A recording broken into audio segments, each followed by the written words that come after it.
Hello, everyone. If you like what I'm doing here, please consider subscribing, liking, and commenting. It would really help the channel out quite a bit. Thank you very much. The CBS Radio Mystery Theater presents...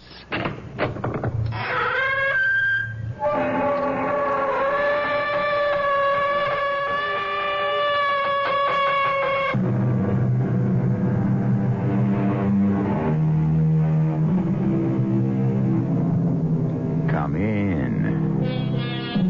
Welcome. I'm E.G. Marshall. Things that are done, it is needless to speak about. Things that are past, it is needless to blame. So spoke the great Chinese philosopher Confucius. Confucius, believed by many to be the wisest man that ever lived. Since our story is about wisdom, we had to put Confucius in there someplace. Wisdom, a quality so often associated with the mind, can also spring from the heart as well. I tell you, her death wasn't an accident. Well, how can you say that? Were you there? No. But did you see anything suspicious? Did you ever even know these people? No, but Then what gives you the right to make such an accusation? Because that's what really happened. I'm never wrong. Oh, really? Now, I'm never wrong about anything. Especially murder.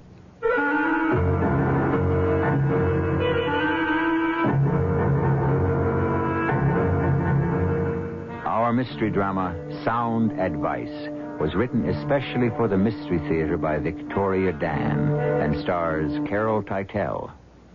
It is sponsored in part by Buick Motor Division. I'll be back shortly with Act One.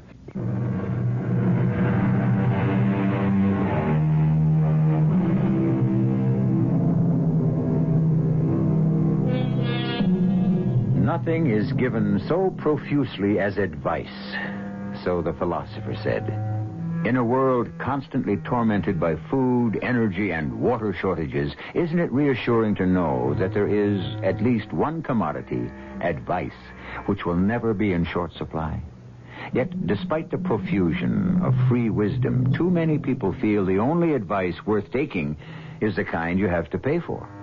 Perhaps that isn't so odd when you consider that we usually end up paying for even the free advice, often in ways we'd least expect.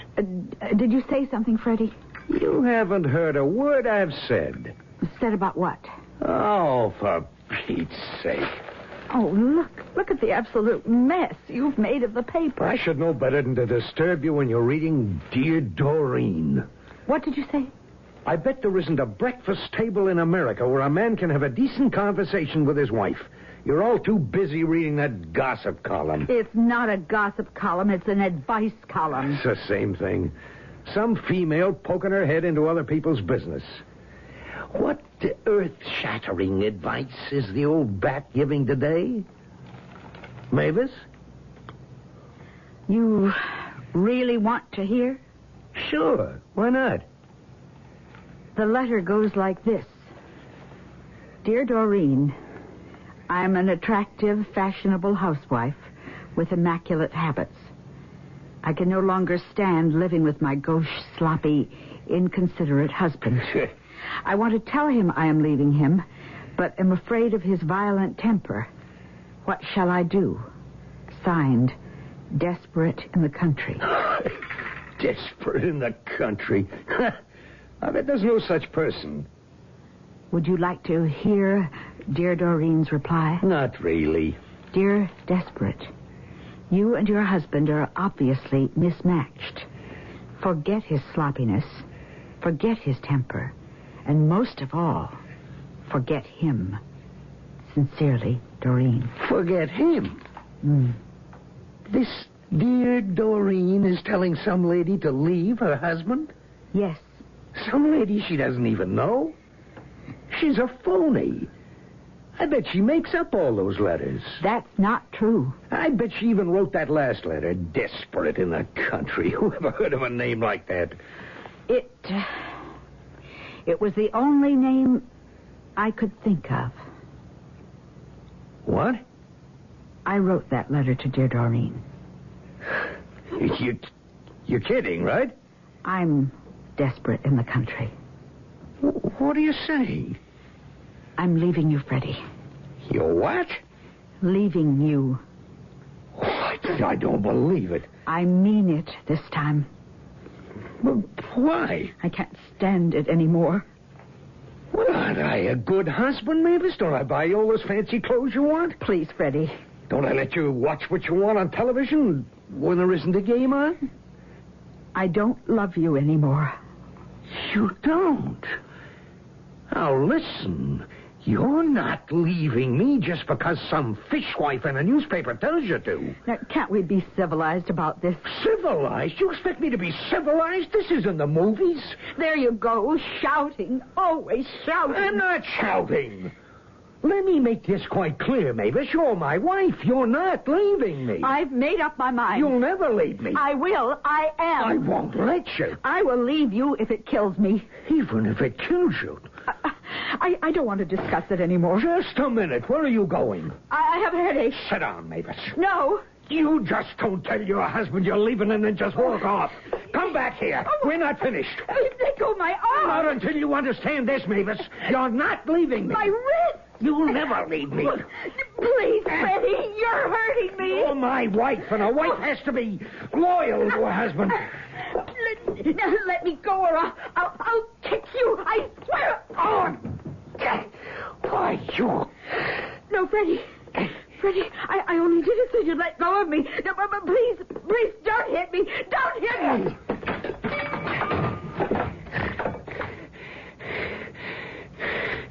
Mavis? Come on, Mavis. I didn't hit you that hard. Come on, get up. Oh, all right. I apologize. I shouldn't have gotten so mad. I shouldn't have hit you. Did you hear me, Mavis? I said I was sorry. Mavis? Honey? Please, answer me. You can't... It was an accident. You must have hit your head when you fell. I don't mean to... It was an accident. No one will believe it. I gotta think. I gotta think.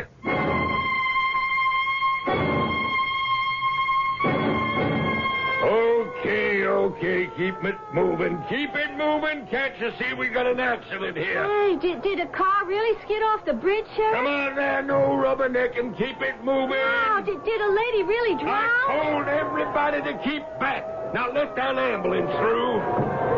And make way for that stretcher. Oh, Joe, will you take over? Keep those people back. Keep that traffic moving.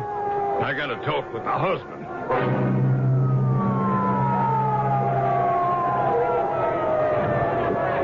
Tell me again what happened, Freddie. Sheriff, Now, I know this is upsetting for you, but I have to ask. Now, how did it happen? We were driving into town, Mavis and me. The car skidded out of control down the embankment into the river. Could Mavis swim? Well, of course she could, Sheriff. You don't think I'd let Mavis drown, do you? No, I don't, Freddie, but I got to follow proper procedure. You know that. I thought she was out of the car. I thought she was right behind me. I didn't think she was still caught inside the car. I'm very sorry, Freddie. I thought she was right behind me. Here, let me drive you home. I wouldn't let Mavis drown. I loved her. I know. You don't think I'd let Mavis drown, do you? You believe me, don't you, Sheriff? Yes, I believe you, Freddie. I believe you.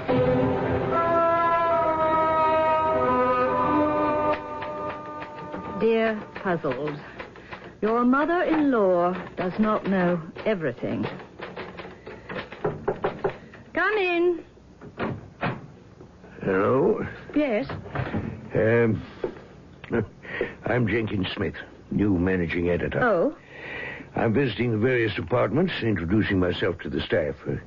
This is the dear Dorene office? Yes, that's right, Mr. Smith. And you are... Dorene Compton. Dorene? You mean there really is a dear Dorene? Who else do you think writes the column, Mr. Smith? I thought, I was sure it was just a name someone made up. You do it all alone? Is that so astonishing? Well, even when I tried to picture dear Dorene as an actual person, I was sure she'd be older. Many people think of Dorene as... A doddering old maid.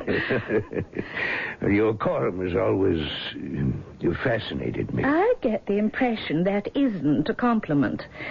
Is there a point, Mr. Smith, that you are inadequately attempting to come to? You certainly live up to your reputation. Well, I wasn't sure I had one. A way with words. When dear Dorene speaks, the whole world listens. And it is the whole world. You're syndicated. So doesn't it ever bother you? What? The power you hold? I don't believe in false modesty. I'm good and I know it. Well, I'll level with you, Dorene. I'm a newsman. I believe in reporting the news, period. No frills, no fashion centerfolds, no recipes, no advice to the lovelorn, no comics, just the news. But just the news doesn't sell newspapers. Say the word, Mr. Smith, and I'll gladly leave. Now, Doreen, I didn't There say... isn't another paper in this country that wouldn't pay me 5 times what I earn here. Yes. All I meant was what you write might not be what I think of as news. Still, as a journalist, you have a responsibility. Mr. Smith. Call me Jenkins. Mr. Smith. Yes. I am aware of my responsibility. But don't you ever wonder, with all this advice you give out? Wonder about what? If it's the right advice. But would I give it out if it weren't the right advice? Well, you're dealing with strangers. What's right for one person might be wrong for somebody else. Are you suggesting that some of my advice is wrong? Well, nobody's perfect. We all make mistakes. I don't. With an attitude like that, you'd probably fall apart if you ever discovered you were wrong. But I am never wrong. That's exactly what I mean. An attitude like that. No frills journalism, my foot.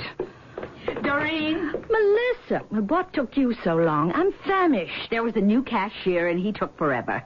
Dorene, did you see him? See who? Never mind, I can tell by the look on your face. What on earth are you talking about? You look really steamed. I am steamed. Obviously, you've just had the pleasure of meeting the illustrious Mr. Jenkins Smith. Believe me, it was no pleasure. He hates women, Doreen. But that's not quite the impression I got. Well, not like that. I mean, he hates women on the paper. It's a fact. He thinks we're irresponsible. Melissa, how long have you been my secretary? Oh. 10, 11 years? Well, it bothers me that you are so vulnerable. Oh. I admit it did irritate me for a moment, suggesting I would ever dash off advice, serious advice, in a cavalier fashion. He said that. Well, now, doesn't it prove my point? Melissa, I would be lying if I denied that for just a second or two he challenged me to admit that I might have been wrong in any of my answers. He did. But that just isn't so.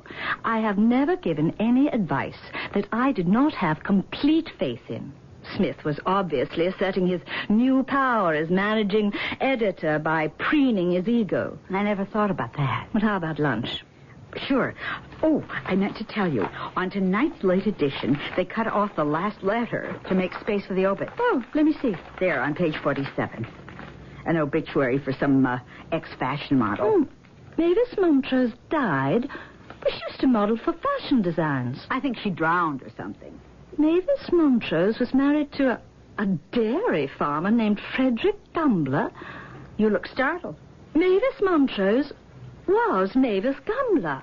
What is it, Doreen? Why should that name sound familiar? Hold on a minute. Did you say Gumbler? Mavis Gumbler. Now, why does that name ring a bell? I have it. Desperate in the country. What did you say? Mavis Gumbler was desperate in the country. Remember, she wrote you a letter. That's right. She wanted to leave her husband. He had a violent temper. Their car get it off the road, it says. Melissa, get Mrs. Gumbler's original letter out of the file. Sure, but what's it about? It's got to be a coincidence that she died so soon after I printed her letter in the column. Coincidence? I have a strange feeling about this. I can't quite explain it. She wanted to leave her husband. I told her to go ahead and leave him. Well, from what she said about him, it was good advice. Well, I thought so, too, or else I wouldn't have given it. Certainly. And, after all, good advice never killed anybody. Or, did it? What exactly is good advice? If we examine history, we can see it's always been the fashion to blame an individual for the hardships of many. The advisor, the oracle, the strategist, the sage, all have always been held responsible for devastating military defeats and countless economic disasters. Who really is to say that the burden for unfortunate advice lays with the one who gives it and not the one who follows it? I'll be back with Act 2 shortly.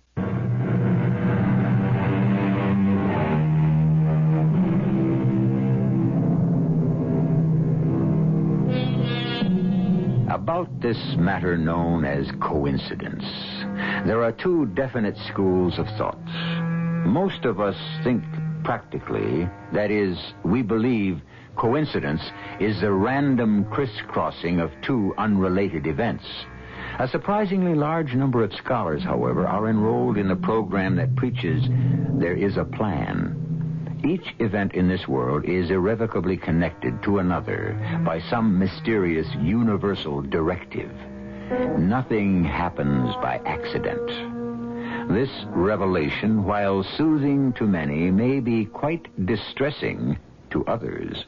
Dorene, what did you just say? Maybe Mavis Gumbler's death wasn't an accident. But of course it was an accident. Well, I find it rather strange for a man to just leave his wife in a sinking car. There's something about this accident that bothers me. Tell me. I can't explain it. It's just a feeling. Uh-oh, look out. No, I'm serious, Melissa. Don't you find it strange that a woman should die the same day I print the answer to a letter? I still don't understand. I think Mr. Gumbler let his wife drown. He let her drown? But why? Well, you remember what she said in her letter. He was violent. She wanted to leave him. That says it all. You mean he'd let her die rather than lose her? Well, it's not uncommon. Dorene, maybe the husband was no great bargain, but it doesn't necessarily mean he'd let her drown. I told you already, something bothers me about this. Now, it isn't as if you really knew these people. Well, what's to know? Facts.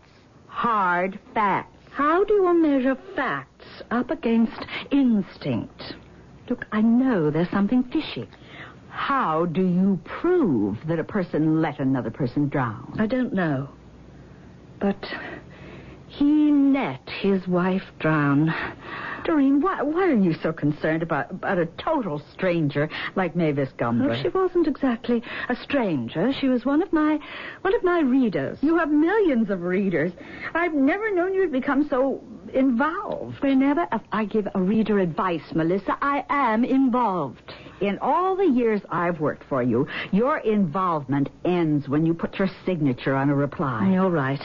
So why this special interest all of a sudden? Maybe I owe her something. What would you owe Mavis Gumbler? I don't know. I honestly don't know. What other mail is there today? The Chamber of Commerce wants you to speak at a luncheon. Oh, it's that time again. Shall I tell them you accept? Yes. There's also what appears to be an upstate newspaper, the Greenfield Gazette, and a voucher for your expense. Oh, the Greenfield Gazette. Oh, let me take a look. When did you start receiving the Greenfield Gazette? Oh, I sent away for it. There's a lot you can learn from reading small-town papers. Readers, attitudes, trends. It's all very interesting. Greenfield. Isn't that the same town Mavis Gumbler was from? Yes. Now, you're not still thinking about that, are you? So, That's what she looked like. Who? Mavis Gumbler. Her picture's in the paper. Oh. They're naming some sort of scholarship after her. Dorene, you're obsessed. That's absurd. Obsessed with what? With a person you've never met. With an accident you believe you might have caused. That's not so. No. Then why for the past 2 weeks have you gone out of your way to find out everything you can about that woman? Even sending away for her local newspaper. Well, I'm curious. What do you owe Mavis Gumbler? I'm not sure. Now, you're not blaming yourself for her death. Look at her face. Look at her face, Melissa. I saw it. Well, she almost seems to be saying something. Look. What am I supposed to see? Her eyes. She's trying to tell me something. Why are you torturing yourself like this? I am not torturing myself. I'm simply stating a fact. Weren't you telling me before that I should rely more on facts? Mavis Gumbler is trying to tell me something. That's a fact. What is she trying to tell you? I don't know yet, but I intend to find out. What did you want to speak to me about, Mr. Smith? Call me Jenkins.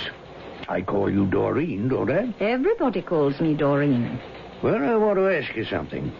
When was the last time you took a vacation? I don't like vacations. They're boring. You've got a lot of time coming to you. Why are you so concerned? I'm your boss, and also I happen to like you. I'd hate to see you get into a rut. Well, what makes you think I'm in a rut? I know the signs, believe me. Dorene, I want to apologize to you for anything I might have said before that was in the least bit insulting. I'm trying to admit that in your way you do what every journalist tries to do. You mean write? No. You try to find the answers to questions. That's what I do, all right. You seek. And what do I seek? The truth? The truth. I suppose that sounds almost corny. But I've always felt a newspaper owed its readers the truth. Yes. That's exactly what we owe our readers. We owe them the truth.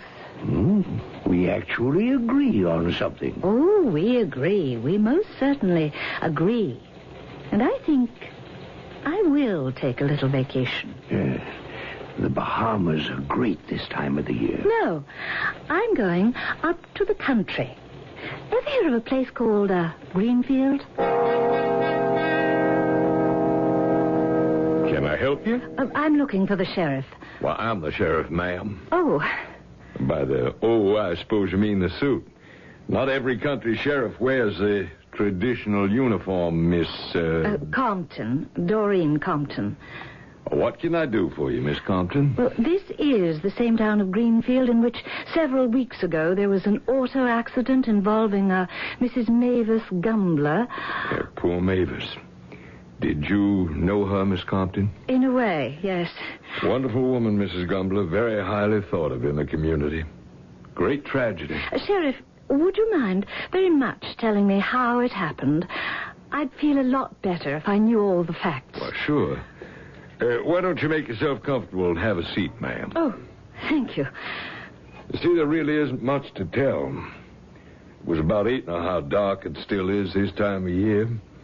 The road was slick from melting snow, and the car skidded right off the road down the embankment into the river. Mr. Gumbler managed to swim free of the car, but Mrs. Gumbler, apparently unconscious, remained inside the submerged vehicle. And those are all the facts. Sheriff, I have in my possession some information pertinent to the case. What case? What have we just been talking about? The Mavis Gumbler case. But there is no case, ma'am. Very well, the investigation. Well, what investigation? Well, considering the mysterious circumstances of her death, surely an investigation is in order? Miss Compton, in what way was Mavis Gumbler's death mysterious? Well, don't you find it odd that her husband never went back to the car to try and rescue her? It was tragic, perhaps, but not odd. Well, if somebody I loved was trapped in a submerged car, I'd certainly... You ever been in an accident, ma'am? Well, no, but I... Then perhaps you might not be aware of a state known as shock. Well, of course I've heard of shock. Putting that aside for a moment, have you ever tried to return to a submerged car? Well, but it's possible he Have may you any idea how difficult? No. How near impossible it is to see underwater. No, I didn't realize that. You've made some serious allegations, ma'am. Is it your belief that Freddie Gumbler deliberately let his wife drown? Yes, that's what I'm saying. Well, now, you mentioned evidence. What kind of evidence? Well, I have here a letter written to me by Mavis Gumbler shortly before her death. May I see it, please? Are you aware that she intended to leave her husband? No, I was not aware of that. Yes, well, it's all here in this letter. She wanted my advice. Your advice? That's how I make a living, Sheriff. I write an advice column. An advice column? Here, this is the letter. Oh, you're dear Dorene. The dear Dorene. But perhaps this may sound rather silly to you, but the fact that she died so soon after writing this letter, and so soon after I printed my answer, well, It made me wonder whether or not the accident was coincidental. Well, Miss Compton, everybody knows Freddie had a temper. This letter doesn't prove a thing. Maybe not proof, but at least it sheds some light on... Well, what I'm trying to say is, isn't it at all possible that Freddie, with his temper, would be so riled up at the thought of Mavis leaving him that he'd let her drown rather than let her walk out on him? Well, isn't that what you'd call a crime of passion? Now, you can't convince me what happened to Mavis Gumbler was a crime of passion. Didn't come here to start trouble. No, I'm sure you meant well. I owe it to Mavis Gumbler to find out the truth. Well, you answered her letter, and you told her to go ahead and leave Freddie, didn't you? Well, in fact, I did. Well, now, excuse me for saying this, but... do you feel you owe Mavis something because you, perhaps, feel guilty? It's not guilt. Well, what is it? I have nothing to be guilty about. It's just a feeling I have, that's all. A feeling? Yes, Sheriff. It's a kind of intuition that I've always had. Something instinctively disturbs me about what happened to Mrs. Gumbler. You mean you came all the way up here because of a feeling? Perhaps if I could just see I've some... already anticipated your next question. Here you are, Miss Compton. There's a... Oh, photographs of a body. That's what you were about to ask me for, am I right? Is that Mavis Gumbler? After she was taken from the water, as you can see. Yes. Yes, I can see that. Well, haven't you ever seen a dead body before, Miss Compton? No, not a picture like this. No, not a... Wait, just a minute. This picture... I beg your pardon? There's something in this picture. It's wrong. What do you mean? Well, something just isn't right. Well, what isn't right? I don't know. But this woman's death was not an accident.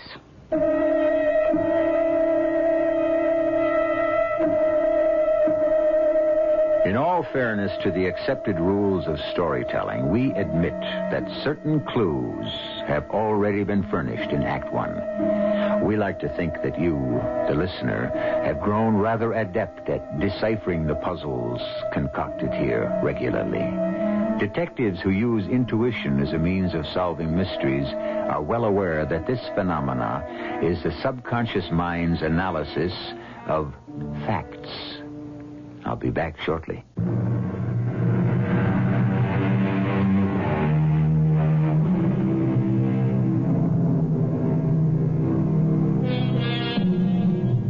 By what power do we become the victims of an obsession? Is it the power of guilt, vanity, or perhaps obsession is a force all of its own? Why would a woman travel hundreds of miles to a rural town in upstate New York to prove someone's death was not an accident? A person who was a total stranger? From where does the energy come that fuels each person's individual quest for truth? A quest so often launched with a double-edged sword. For while we all feel compelled to seek the truth, are we not also afraid of what we will find? Let me understand this, Miss Compton. You say you feel that Mavis Gumbler didn't die accidentally. Yes, Sheriff, I somehow know she didn't. Now, I already explained to you, ma'am, that it's impossible to prove her death was anything but an accident. I'm not talking about the accident. Well, what are we talking about then? I believe she was dead, or at least unconscious before the accident. How on earth did you arrive at that conclusion? Well, I can't explain it. There's something, I don't know, something about that picture. Yeah, but you can't quite put your finger on it, is that it? Correct. Now, I don't know what kind of world you live in, Miss Compton, but allow me to explain what the reality is up here in Greenfield. A person, might I say a fine person, has died and been laid to rest. I have no intention of permitting you, or anyone else for that matter, to cause further pain and anguish to the bereaved, unless you're prepared to back up your accusation with facts. But, Sheriff, it's... I warn you, Miss Compton, not to make a nuisance of yourself. I have no intention of leaving until I have solved this matter to my satisfaction.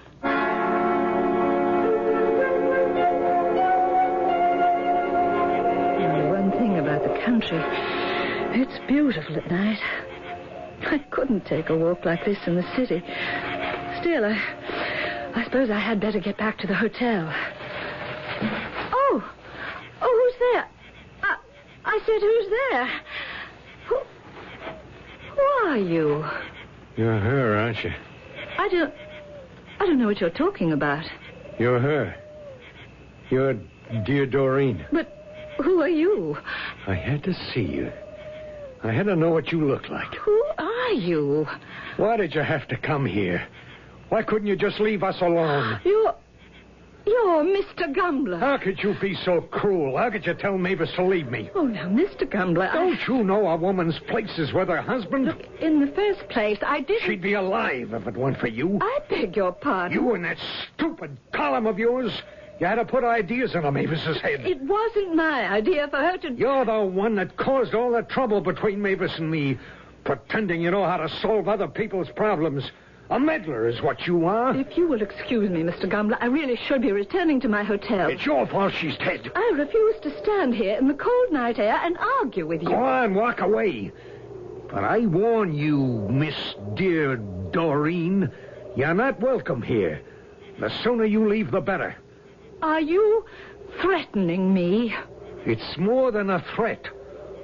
It's a promise.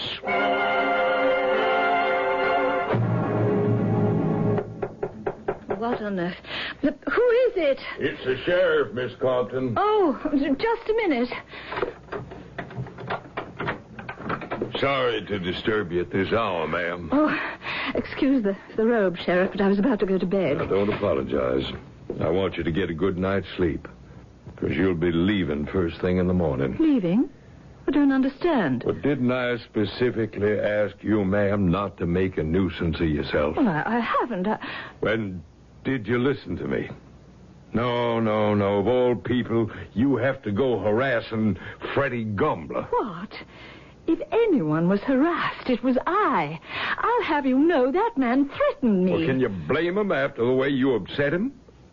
How dare you accuse him of laying a hand on his wife? He's lying. I never said such things. You asked me to believe you over Freddie, a man I've known for 20 years? Sheriff, credit me with a little delicacy. Didn't I hear you with my own ears in my office accuse him of murder? Well, I admit that, but Now, who am I supposed to believe? I'm asking you. No, I'm telling you to leave town in the morning. That isn't fair. Now, stop causing trouble just because you got your own guilty conscience. Of all... Sheriff, I am not some little Miss Nobody. I am Dorene Compton. I know who you are. I don't think you do. I know the Attorney General of this state. I am personally acquainted with the First Lady. I can give you a list of senators, congressmen who are good friends of mine. I even know your boss, the governor. I can make things pretty uncomfortable for you if you insist on treating me like some stupid little old lady. Mm-hmm. Well, you certainly put all your cards on the table, don't you, ma'am? When you force my hand. All right. You can stay. And that's not all. Well, what now? I've got to see those pictures of Mavis Gumbler's body again. This minute? I told you before that I thought Mavis Gumbler was dead before the car accident. Well, now I'm sure of it, and I think I can prove it. You can prove it, The answer is in those pictures. Something that bothered me before, but I couldn't put my finger on it till now. Yeah, I know. You had a feeling. No, it's not a feeling. Now I know exactly what I'm looking for. Miss Compton, you've been staring at that picture for half an hour. I knew it. I knew before there was something wrong with this picture. Do you see it, Sheriff? See what? You can't see it because you're a man. That's the point. Freddie Gumbler didn't notice it either, and that's where he made his fatal mistake. Miss Stan, you're saying that because I'm a man means that I can't see... Can't see something that proves to me beyond the shadow of a doubt that Mavis Gumbler was dead, or at least unconscious, before she even left the house and got into that car. No, I still don't see it. Mavis Gumbler used to be a high-fashion model. She knew everything there was to know about clothes, about being fashionable. Till the day she died, she had a reputation for being chic. Well, now, I won't argue with you there. Freddie Gumbler spent a fortune on clothes for his wife. The suit that she's wearing in this picture, it's a Bertie of Paris original. His things sell for $700 or more. I know, because I've bought them myself. Now, what does this have to do with proving... A woman as fashionable as Mavis Gumbler would never have made a mistake like this. I wish you'd tell me, ma'am. I'll tell you right now, Sheriff.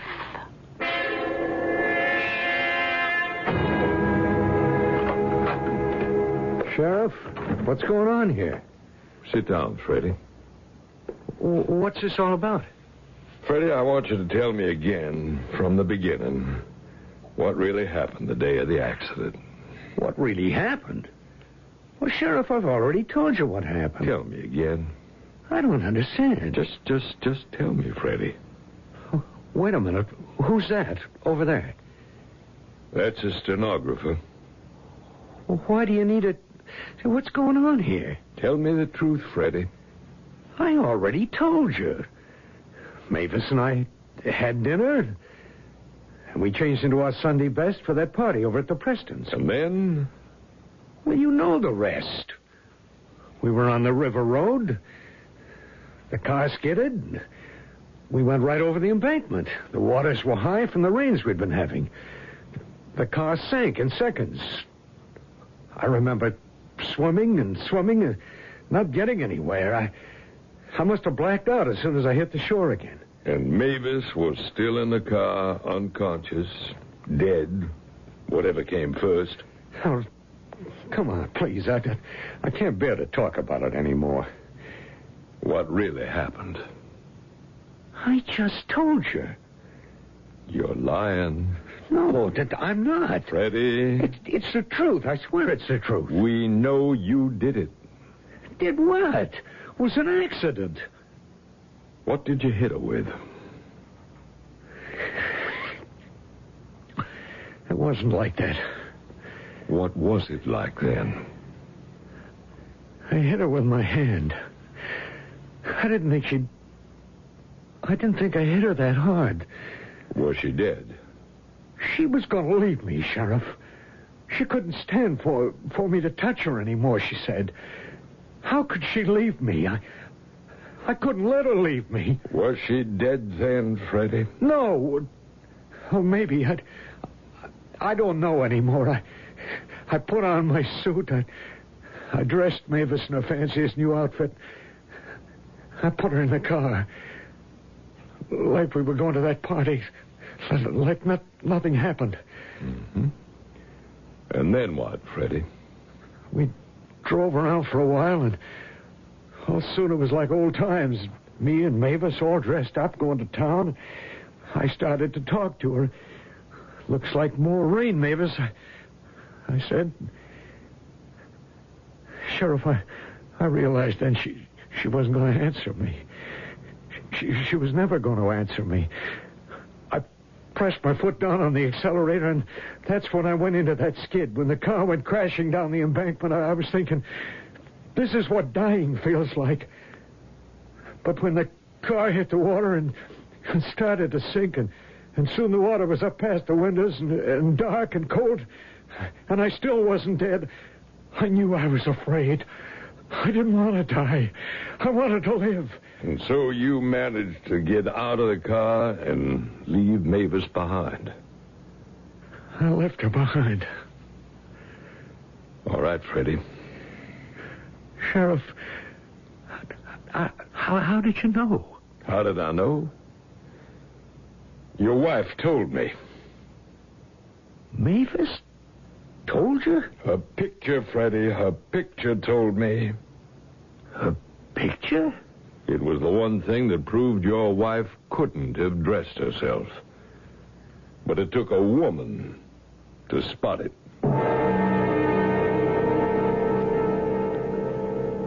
You do see, Sheriff. You do see what I mean. Yes, indeed I do. Mavis Gumbler would never have walked out of the house dressed that way. A $700 suit with the skirt on backwards. Anyone as fashion-conscious as she was would know that for this suit, the zipper does not zip up in the front. As good be out of the world as out of fashion, so the saying goes. As always, it's the little things, the so very insignificant details that become our undoing.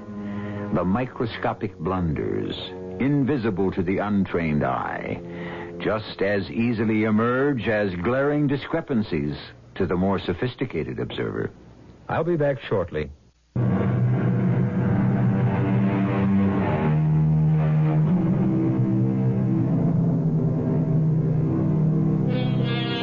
Of all the destructive powers that lay within the mind, surely guilt must be the most awesome. How are we to explain the vulnerability of even the most confident human being to the ravages of this simple emotion? What is this ceaseless drive to learn the truth at any cost? Perhaps the answer lies somewhere in our respect for those truths which are painful only when we avoid facing them. After all, are not the invisible burdens the heaviest? Our cast included Carol Teitel, Court Benson, Arnold Moss, and Martha Greenhouse. The entire production was under the direction of Hyman Brown.